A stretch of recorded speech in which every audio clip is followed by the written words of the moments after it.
नमस्कार दोस्तों, मनुष्य चाहे कितना भी प्रयास क्यों ना कर ले, कितना भी प्रयत्न क्यों ना कर ले, उसे अपने कर्मों का फल तो भोगना ही पड़ता है। चाहे मनुष्य कितना ही प्रयत्न कर ले, लेकिन वह कभी अपने कर्मों से बच नहीं सकता। जैसी करनी वैसी भरनी, यह वाक्य तो आपने सुना ही होगा। अर्थात जैसे आप कर्म करोगे वैसा ही आपको फल भी प्राप्त होगा। लेकिन मेरा एक प्रश्न है, क्या आप इस बात पर यकीन करते हैं कि जैसा आप कर्म करें वैसा ही आपको फल भी मिलेगा? अब आप में से अधिकतर लोगों के मन में ये प्रश्न जरूर उठ रहा होगा, क्योंकि इसमें पूछने वाली बात क्या है? ये तो सत्य ही है कि जैसे हम कर्म करेंगे वैसा ही हमें फल भी मिलेगा। लेकिन एक बार के लिए आंखें बंद करके अपने आप से यह प्रश्न कीजिए, देखिएगा कि आपको इस प्रश्न का उत्तर स्पष्टता से नहीं मिल पाएगा। कहीं ना कहीं आपके मन में एक संशय जरूर होगा कि क्या ये बात सच है या झूठ। दोस्तों, आज इस कहानी से हम समझेंगे कर्मों का खेल। आखिर अच्छे कर्मों का फल अच्छा और बुरे कर्मों का फल बुरा कैसे होता है। बहुत समय पहले की बात है, किसी गाँव में एक बहुत ही ज्ञानी पंडित रहता था। एक दिन वह अपने बचपन के दोस्त से मिलने के लिए दूसरे गाँव में जा रहा था। उसका वह दोस्त बचपन से ही गूंगा और एक पैर से अपाहिज था। उस पंडित के गांव से उसके दोस्त का घर काफी दूर था। वहां जाने के लिए बीच बीच में कई सारे छोटे छोटे गांव पड़ते थे। पंडित रास्ते में अपनी धुन में चला जा रहा था। चलते चलते उसकी मुलाकात एक व्यक्ति से होती है। रास्ते में उसे एक आदमी मिलता है जो ऐसा लगता था कि वह किसी का इंतजार कर रहा था और वह भी पंडित के साथ चलने लगता है। उस आदमी को देखकर पंडित बहुत खुश हो जाता है। उसने सोचा चलो अच्छा हुआ, साथ साथ चलने से उसका सफर आसानी से कट जाएगा। बात की शुरुआत करने के लिए उस पंडित ने उस व्यक्ति से उसका नाम पूछा तो उसने अपना नाम धर्मराज बताया। पंडित को ये नाम कुछ अजीब सा लगता है, लेकिन उसने नाम के विषय में कुछ और पूछना उचित नहीं समझा। दोनों धीरे धीरे साथ में चल रहे थे। तभी रास्ते में एक गांव आता है। गांव का प्रवेश द्वार आते ही धर्मराज ने पंडित से कहा, तुम आगे चलो, मुझे इस गांव में एक काम है, मैं तुमसे आगे मिलता हूं। पंडित ने कहा ठीक है। वह आगे रास्ते में चल देता है। कुछ देर बाद उस गाँव में खबर फैली कि एक व्यक्ति को सांड ने अपनी सींग में फंसाकर मार दिया है। जैसे ही सांड ने उस व्यक्ति को मारा, ठीक कुछ ही देर में धर्मराज पंडित के पास आ गया और फिर दोनों चलना शुरू कर देते हैं और चलते चलते एक दूसरे गांव के द्वार पर पहुंच जाते हैं। उस गांव के बाहर एक बड़ा और विशाल मंदिर बना हुआ था। वहां पर आराम करने की सुविधा काफी बढ़िया लग रही थी। पंडित के दोस्त का घर अभी वहां से बहुत दूर था और रात भी होने वाली थी। तो पंडित ने धर्मराज से कहा, रात होने वाली है, पूरे दिन चलते चलते थक भी चुके हैं और भूख भी लग रही है, तो यहाँ पर भोजन करके यहीं पर हम विश्राम कर लेते हैं, फिर सुबह के समय आराम से आगे की यात्रा जारी करेंगे। धर्मराज ने कहा ठीक है, मुझे इस गाँव में किसी को कुछ जरूरी सामान देने जाना है, तुम भोजन करके आराम करो, मैं बाद में आकर भोजन कर लूंगा। इतना कहकर वह वहां से चला जाता है। लेकिन उसके जाने के कुछ समय बाद, कुछ ही देर बाद धुआं उठता हुआ दिखाई देता है और देखते ही देखते पूरे गांव में आग लग जाती है। पंडित ने हैरानी से सोचा कि यह धर्मराज जहां भी जाता है वहां कोई ना कोई अनहोनी जरूर हो जाती है, कुछ तो गड़बड़ है इस व्यक्ति में। लेकिन पंडित ने रात्रि में धर्मराज से कुछ भी पूछना उचित नहीं समझा और वे दोनों सो गए। सुबह होते ही दोनों फिर से अपनी यात्रा शुरू कर देते हैं। कुछ देर चलने के बाद रास्ते में फिर से एक गाँव आता है। धर्मराज ने फिर पंडित से कहा, आप आगे चलिए, मुझे इस गाँव में अपने मित्र से मिलने जाना है, मैं अपने दोस्त से मिलने के बाद आगे रास्ते में मिलूंगा। ये कहकर धर्मराज वहां से चला गया। लेकिन पंडित इस बार आगे नहीं गया, वहीं खड़ा होकर धर्मराज को देखता रहा कि वह कहां जा रहा है और क्या करता है। तभी थोड़ी देर बाद लोगों की आवाज सुनाई देने लगी कि एक व्यक्ति को सांप ने काट लिया है और उसकी मृत्यु हो गई है। ठीक उसी समय धर्मराज फिर पंडित के पास पहुंच गया। लेकिन इस बार पंडित से रहा नहीं गया और उसने धर्मराज से पूछ ही लिया कि तुम जिस भी गाँव में जाते हो वहाँ कोई ना कोई अनहोनी जरूर हो जाती है, क्या तुम मुझे बता सकते हो यह ऐसा क्यों हो रहा है? धर्मराज ने कहा, पंडित जी आप तो मुझे बहुत ज्ञानी मालूम पड़े थे, इसीलिए मैं आपके साथ चलने लगा था, क्योंकि ज्ञानियों का साथ बहुत अच्छा होता है, परंतु आप अभी तक समझ नहीं पाए कि मैं कौन हूँ। पंडित ने कहा, मैं समझ गया हूँ, लेकिन मुझे कुछ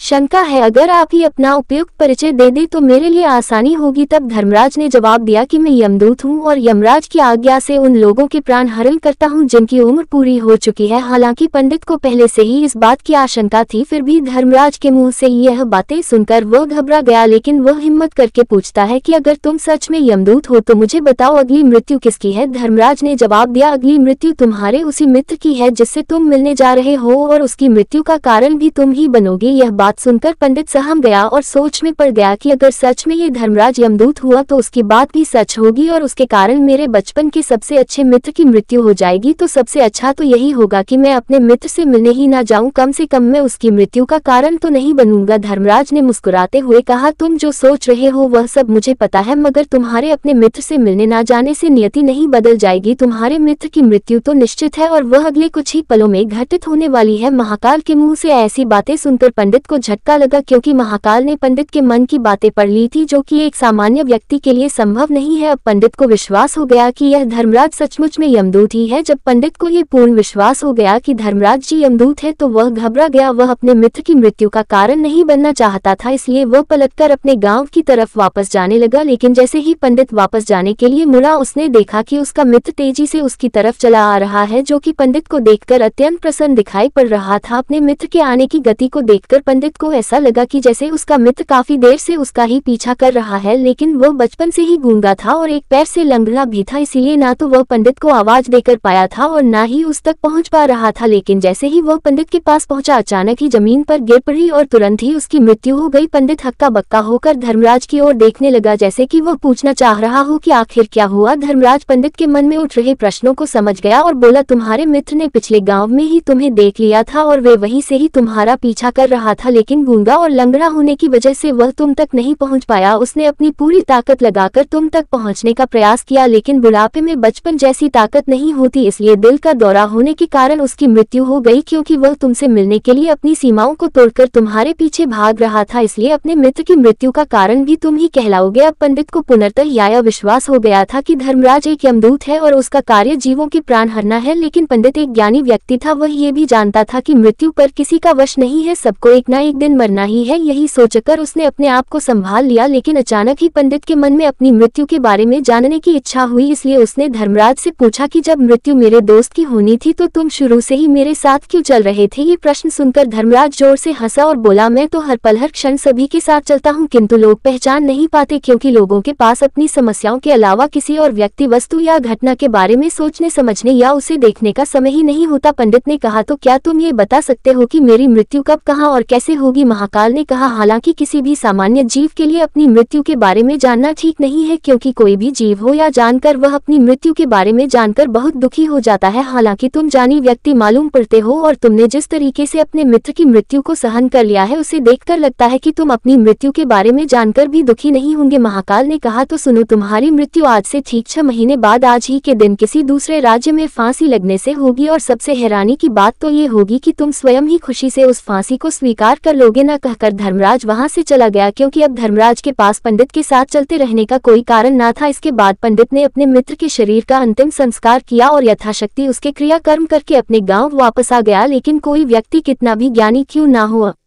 अपनी मृत्यु के बारे में जानकर दुखी तो होता ही है और मृत्यु से बचने का कोई ना कोई उपाय भी खोजता है। तो पंडित ने भी वही किया, क्योंकि पंडित न था इसलिए उसकी पहचान उस राज्य के राजा तक थी। पंडित ने सोचा कि राजा के पास तो कई सारे ज्ञानी मंत्री हैं, वह मेरी मृत्यु से संबंधित समस्या का कोई ना कोई समाधान निकाल ही लेंगे। पंडित यही सब सोचता हुआ राज दरबार में पहुंच जाता है और राजा से सारी घटना के बारे में बताता है। राजा ने अपने मंत्रियों को सारी समस्या बताई और उनसे सलाह मांगी। अंत में सभी ने विचार विमर्श करके कहा, अगर पंडित की बात सही है तो उसकी मृत्यु भी 6 महीने बाद ही होगी, लेकिन मृत्यु तो तब होगी जब वह किसी दूसरे राज्य में जाएगा। यदि वह किसी दूसरे राज्य में जाए ही ना तो मृत्यु ही नहीं होगी। मंत्रियों की यह सलाह राजा को भी सही लगी। इसके बाद पंडित के रहने की सारी व्यवस्था महल में ही कर दी गई और राजा के आदेश के बिना उस पंडित से किसी को भी नहीं मिलने दिया जाता था। लेकिन पंडित कहीं भी आ जा सकता था, ताकि पंडित को यह ना लगे कि वह राजा की कैद में है। परंतु पंडित डर के मारे स्वयं ही कहीं आता जाता नहीं था। धीरे धीरे महीने गुजरते गए और पंडित की मृत्यु का समय नजदीक आने लगा और अंततः वह भी दिन आ गया जिस दिन पंडित की मृत्यु होनी थी। तो जिस दिन पंडित की मृत्यु होनी थी उसकी एक रात पहले पंडित डर के मारे जल्दी ही सो गया, ताकि जल्दी से वह रात बीत जाए और अगला दिन आ जाए ताकि उसकी मृत्यु टल सके। यही सोचकर वह जल्दी सो जाता है। लेकिन पंडित को नींद में चलने की बीमारी थी और अपनी इस बीमारी के बारे में वह स्वयं ही नहीं जानता था। तो फिर राजा, मंत्री या किसी वैद्य को इसके बारे में बताने का कोई प्रश्न ही नहीं उठता। पंडित अपनी मृत्यु को लेकर बहुत चिंतित था। वह पिछले कई दिनों से ठीक है, सो भी नहीं पा रहा था और नींद में चलने की बीमारी भी तभी होती है जब व्यक्ति ठीक से सो नहीं पा रहा हो। तो उस रात भी पंडित को नींद में चलने का दौरा पड़ा। वह उठा और महल से निकलकर अस्तबल में गया। क्योंकि पंडित राजा का खास मेहमान था, इसलिए किसी भी पहरेदार ने उसे नहीं रोका और ना ही किसी तरह की कोई पूछताछ की। अस्तबल में पहुंचकर वह सबसे तेज चलने वाले घोड़े की पीठ पर सवार होकर नींद में ही अपने राज्य की सीमा से बाहर दूसरे पड़ोसी राज्य में चला गया। इतना ही नहीं, वह दूसरे राज्य के राजा के महल में पहुंच गया। उस महल के पहरेदार ने भी उसे नहीं रोका और ना ही कोई पूछताछ की। सभी लोग रात्रि का अंतिम प्रहार होने के कारण गहरी नींद में थे। वह पंडित सीधे राजा के सैन्य कक्ष में पहुंचा जहां राजा और रानी सो रहे थे। वह पंडित वहीं जाकर सो गया। सुबह हुई तो राजा ने पंडित को रानी के बगल में सोया हुआ देखा तो राजा बहुत क्रोधित हो गया। राजा ने पंडित को कैद करने का आदेश दे दिया। पंडित गिरफ्तार हो गया, लेकिन पंडित तो बहुचक्का था। उसे तो कुछ समझ नहीं आ रहा था कि आखिर वह दूसरे राज्य में और राजा के सैन्य कक्ष में कैसे पहुंचा, लेकिन वहां उसकी यह सब सुनने वाला कोई नहीं था। अगली सुबह राजा ने पंडित को दरबार में पेश करने का आदेश दिया। कुछ देर बाद उस पंडित को दरबार में लाया गया। पंडित को देखते ही राजा इतना बबूला हो गया कि उसे फांसी पर चढ़ा देने का हुक्म सुना दिया। फांसी की सजा सुनकर पंडित कांप गया, लेकिन फिर भी थोड़ी सी हिम्मत जुटाकर राजा से बोला, महाराज मैं नहीं जानता कि मैं राजमहल तक कैसे पहुंचा। मैं ये भी नहीं जानता हूं कि आपके सैन्य कक्ष तक मैं कैसे आया और आपके महल के किसी पहरेदार या सैनिक ने मुझे रोका क्यों नहीं। लेकिन मैं इतना जरूर जानता हूं कि आज मेरी मृत्यु होनी थी और वह होनी भी जा रही है। राजा को ये बात थोड़ी अजीब लगी। उसने पंडित से पूछा, तुम्हें कैसे पता कि आज तुम्हारी मृत्यु होनी है। राजा के इस प्रश्न के जवाब में पंडित ने पिछले 6 महीने का सारा वाक्य राजा को सुना दिया और बोला, महाराज मेरा क्या किसी भी सामान्य व्यक्ति में इतना साहस नहीं कि वह राजा के सैन्य कक्ष में राजा की उपस्थिति में रानी के साथ सो जाए। राजा को पंडित की बात में थोड़ा तर्क दिखाई पड़ा, परंतु उसने सोचा कि यह मृत्यु से बचने के लिए धर्मराज और उसके द्वारा अपनी मृत्यु की भविष्यवाणी की कहानी बना रहा है। इसलिए राजा ने पंडित से कहा, यदि तुम्हारी बात सत्य है और आज ये तुम्हारी मृत्यु का दिन है जैसा कि यमदूत धर्मराज ने तुमसे कहा था, तो आज तुम्हारी मृत्यु का कारण मैं नहीं बनूंगा। लेकिन यदि तुम्हारी बात झूठी निकली तो निश्चित ही आज तुम्हारी मृत्यु का दिन होगा ना, क्योंकि जिस राज्य से पंडित आया था उस राज्य का राजा इस राजा का मित्र था। इसलिए इस राजा ने तुरंत अपने 2 सैनिकों को पड़ोसी राजा के पास भेजकर पंडित की बात की सत्यता का प्रमाण